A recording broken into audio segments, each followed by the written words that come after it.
medical school is actually not bread and butter. But medical school is stretching. At a point, was difficult. It was like a mountain. I think I got to a point and I asked myself, who sent me? I mean, I graduated from biology department for my set. I was best graduating student for my set. So it was my comfort zone. So yeah, the course was interesting. I was the youngest in my class. I think it got to a point I was calm. I felt like that was where God would have me be at that point. So I stopped taking time. Yeah. Hi guys, welcome back to my YouTube channel. My name is Abiodun Fai. I film videos about pharmacy school, my faith, my lifestyle, and school life in general. If you are new here, you're welcome. Thank you so much for stopping by. Make sure you check out my other videos and do not to subscribe before leaving. If you are not new here, thank you so much for your support on my videos. I really appreciate it. So straight to the business of today. As you can see by the title of this video, we'll be continuing the series called My School Story. Now, My School Story is a platform where students or graduates come to share their journey through school, their academic struggle and experience. In today's video, we have a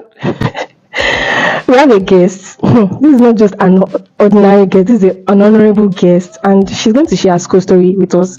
You don't want to miss it. Stay tuned.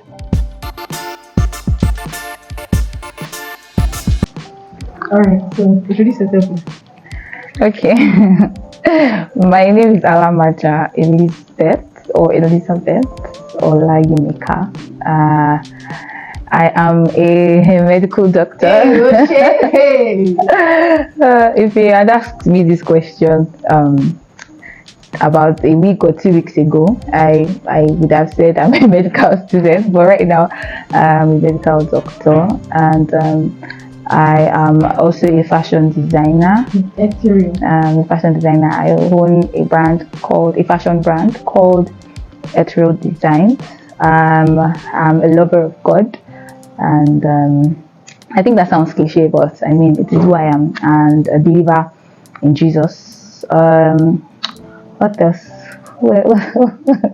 I think that's all there is to me. My name, what I do, and who I am. Yeah. Yes, you just want to be humble. That's all that I am. She's the president of our heritage. Guys, 2-time president. She's not small, ma. Okay. Alright.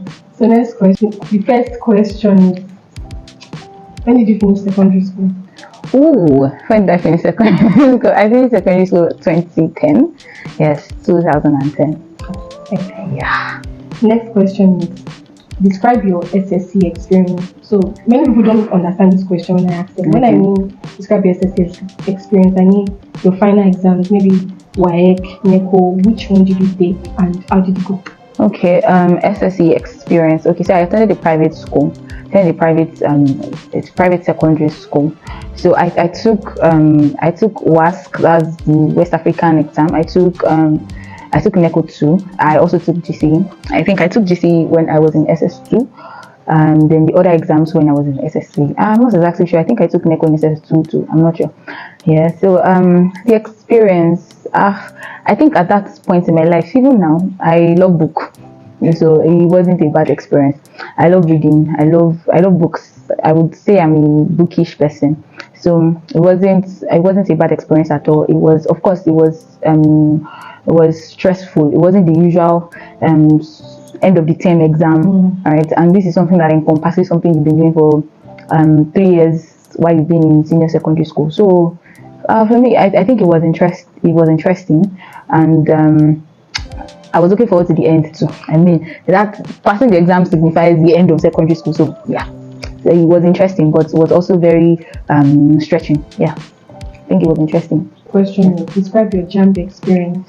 So by that, I mean, how many times did you write JAMB and how was the experience? The JAMB you kind of. Okay. Yeah, first time I wrote JAMB was that same year. I wrote JAMB that same year. Yes, I wrote JAMB that same year. And I think the school I chose, I'd always wanted to study medicine. So the school I chose was Lautech. I didn't even know why I chose Lautech. I think because, yes, I know why. I had somebody at that time who was studying medicine in Lautech. And the experiences she used to tell me, I was like, oh, so Lautech is a good school. And then I didn't know about the oral strike thing they used to have. And I felt like it was going to be easier to get into LATEC than getting into other like institution, exactly, other federal schools like Ife and the like. So that was the first time I wrote JAMB. I did well actually, but I think I didn't get in. I think I didn't know. Funny thing is, yeah, not because I didn't get in. I couldn't write the exams to get in because we had some sort of financial issue. So I knew that I would not have been able to afford the school fees at the time. So I had to take a detour to somewhere else, to a college of education. All right. So I was hoping that okay, things will get better. So I took JAMB again when I was in 100 level. That's now 2011. Okay. Yeah. So in fact, the going to college of education, we just had it. I took the registration for the exam. Yes, I took it few days to its closing because that was not the intention. For the college. Yes, for the college of education. So I wrote JAMB again, my 100 level when I was in college of education, and I think it got to a point I was calm. I felt like that was where God would have me be at that point. So I stopped taking JAMB. Yeah, I stopped taking JAMB until I finished college of education in 2013. So I think I took JAMB again the next year. That was 2014. I took JAMB again next year because I still wanted to study medicine. I still had that didn't study medicine, and this time I also did well. I mean, I was already working at the time. I was already teaching in the secondary school at the time, so I also did well. I mean, I think I had over 215 at the time, but I didn't get in. I chose Ife. I went for everything, but I still didn't get in. Like, they gave me a course. I think gave me biochemistry, and I'd already studied something related in my college of education. So I was like, no, I'm not going to do this. I'm going to give it another try. So I did JAMB again. That was in 2015. So that was how I got in here. Yeah. So that's how many times? That's 3 times. No, that's 4 times. First JAMB, 10, another JAMB when I was in level 2, then another one when I came out. That's 4 JAMBs. Yeah. Wow. That's a lot. I can't say for sure whether JAMB. Nah, I don't think so. Alright, thank you for sharing the experience. Yep. So the next question is, you mentioned you studied a course before. Yeah. Tell us how the duration of the course and how it went before you came to study. Alright, the course is called biology chemistry. Okay. Yeah, it's because it's an educational related course, so it's called biology chemistry, and it was 3 years. That was from 2010 to 2013. Like I said, I love science, I love book, so it was my comfort zone. It was my comfort zone. I mean, I graduated from biology department for my set. I was best graduating student for my set, so it was my comfort zone. It was my comfort zone. So yeah, the course was interesting. I was the youngest in my class. I was the youngest in my class because I mean I finished secondary school at a very young age. Well, not exactly young nowadays, but at a very young age. So I was the youngest in my class. They called me baby of the class. It was an interesting experience. Yes, it was an interesting experience. I met a lot of people. Like I said, I was in my comfort zone, so it wasn't difficult at all. It wasn't like beyond the normal. Yeah. Just to keep. Except that in college education, the courses were a lot. Like we do like 22 courses in the semester. Wow. Yeah, 22 courses in the semester. I think the list of courses I've ever done I ever did in college education was 16 per semester. Right, so we always it's always long. It's always long. So you're writing exams. You're writing 22 exams. Wow. You're writing exams. You're writing 22 exams. So it's a lot. There's that particular semester. I remember. I think it was in 300 level first semester. We did 22 courses. There was a particular semester.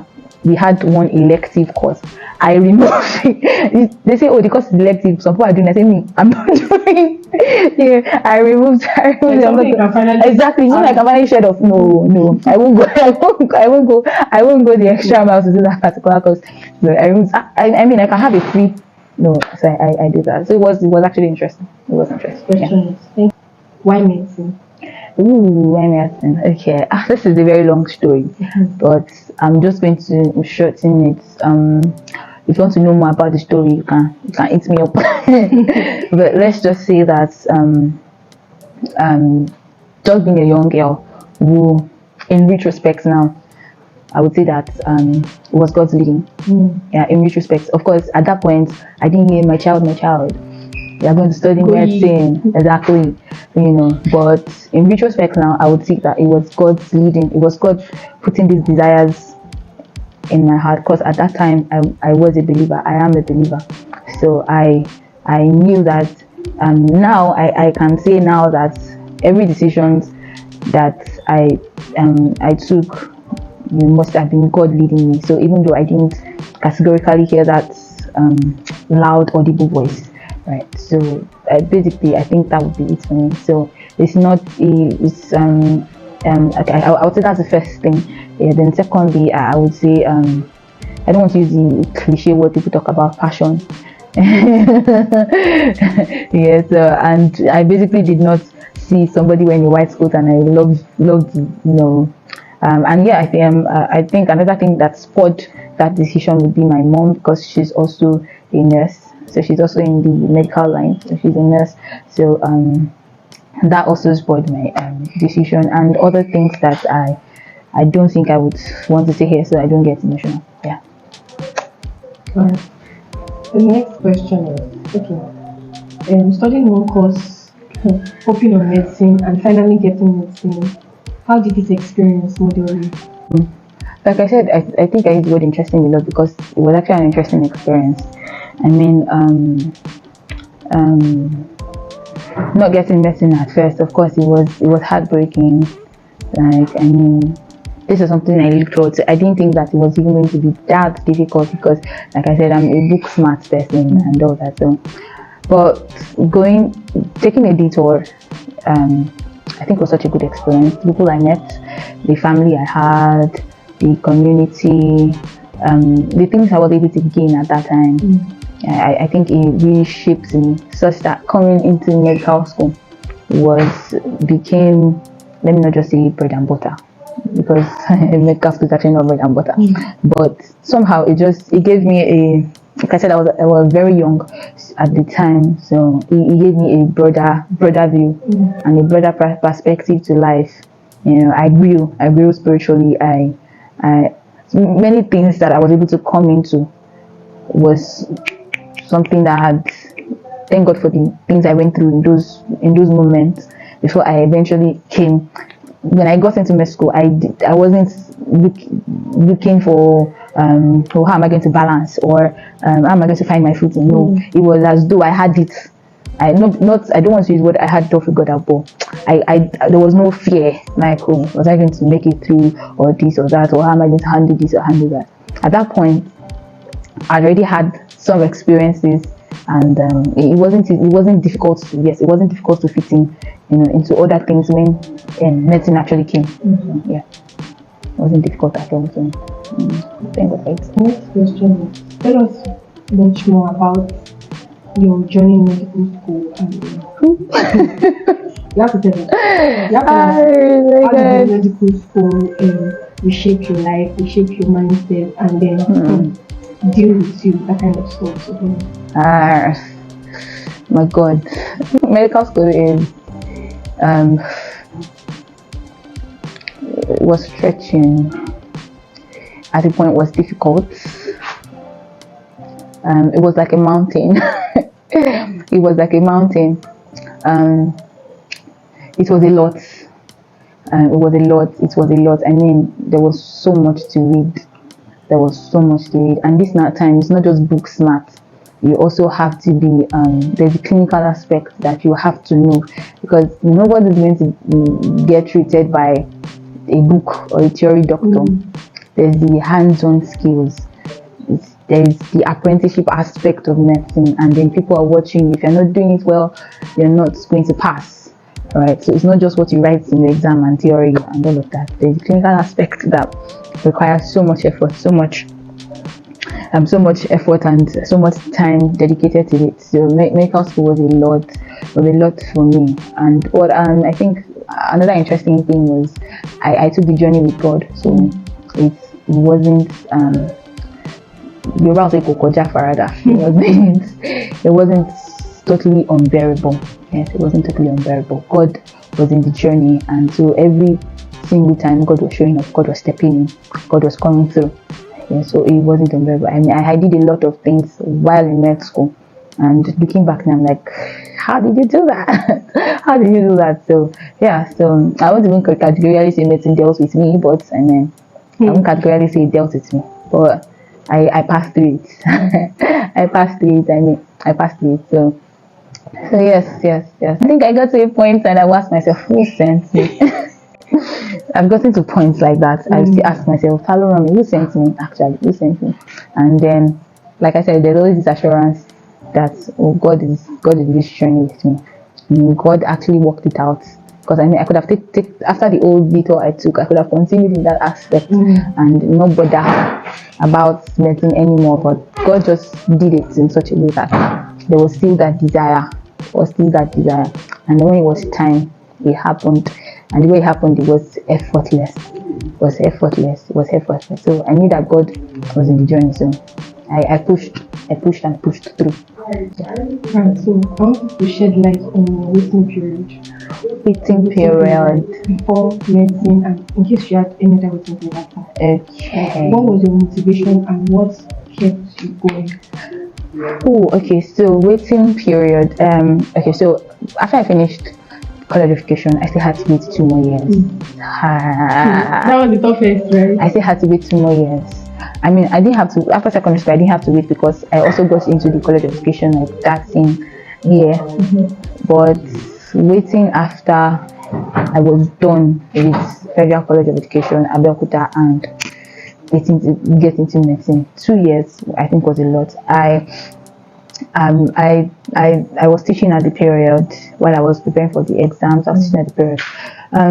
Funny how that those periods were maximized, actually maximized. I think at that time, most of the things I had learned while I was in college education really helped me. I already knew who God is. I already knew who He was to me. So it wasn't like my waiting period was difficult. Actually, it wasn't difficult. Even though there's that whole I should have moved on with my life. They're looking at other people and now they're making progress. They're looking at people who even finished federal qualification together. Some of them have moved on. They've gone for another degree, and here I am. I'm still saying medicine. Some of them just went on to do direct entry for another course and all of that. And 2 years was even small. Like a lot of them were done. I mean, looking at my classmates who even finished secondary school together, and here I am just still with NCE certificates teaching in the secondary school where I wasn't paid very well. I think at the time, I can't even remember exactly how much my pay was anymore. I can't exactly remember, but I'm sure it wasn't great. It wasn't great. Yeah, and I was doing a lot at the time. So, but I had teaching to keep me preoccupied. I had church. I was very active in church at that period. At that period, I took up learning how to play the drums. I took up a lot of things. I took up learning how to play the drums. I took up learning how to play the keyboard. There was a lot I did in that period. So I would say that period I maximized it. And then I spent that period with my family. So I was always at home. If I'm not in church or I'm not at work, I'm definitely going to be at home. So yeah, it was not exactly bad, right? And then, like I said, during that period, there was God, and there were words of assurance that this was going to happen. Okay, I invested my time in reading books, invested my time in, like I said, other things, learning. I was never preoccupied with thinking that my life I was doing something radical. I was learning this, learning that, so, and then I wasn't sitting at home, right? I wasn't sitting at home. So yeah, I think that period too, in retrospect now, that period also helped me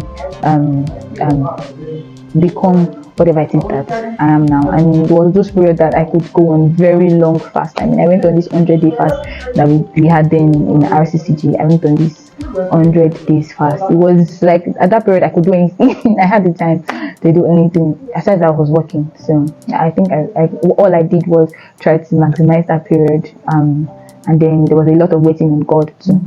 Yeah. Time well spent. Yeah, it was actually that 2 years. It was time well spent. I mean, it was. Yeah.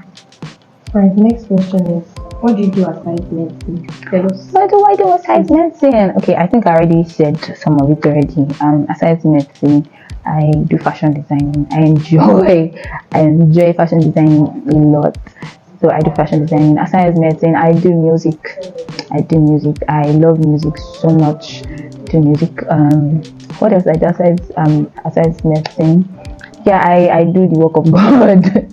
I do anything that God will have me do at that time. I am either pastoring or preaching the gospel or mentoring or hosting events that are orchestrated or led by God. So yeah, those are the things I do. Alright, so the last question All right. is, what is your word for students like you? Students that you get that maybe are opening a course and right now they're in their waiting period, or just give us a word. Hey. Motivate us. Well, I'm not a motivational speaker. Okay, I think that in that period, in your waiting period, I think you should take that time to seek God and find God for yourself. I mean, that would be one of the best time to cultivate a relationship with God. That would be the best time to cultivate a relationship with God. It was in that time that most of the things I know now, because I read a lot of books. I was just reading books, so maximize that time. Put your hands on something, learn a skill. There's just so much to, and then I think this word is one of this is like one major thing I want to leave people with, which of course I have been saying recently. One of it is one. I think both words are words that my pastor said, and it will be that if God, or if there's a mountain before you, it means that it can be moved. That's for a child of God. If God allowed the mountain to be before you, it means that that mountain can be moved.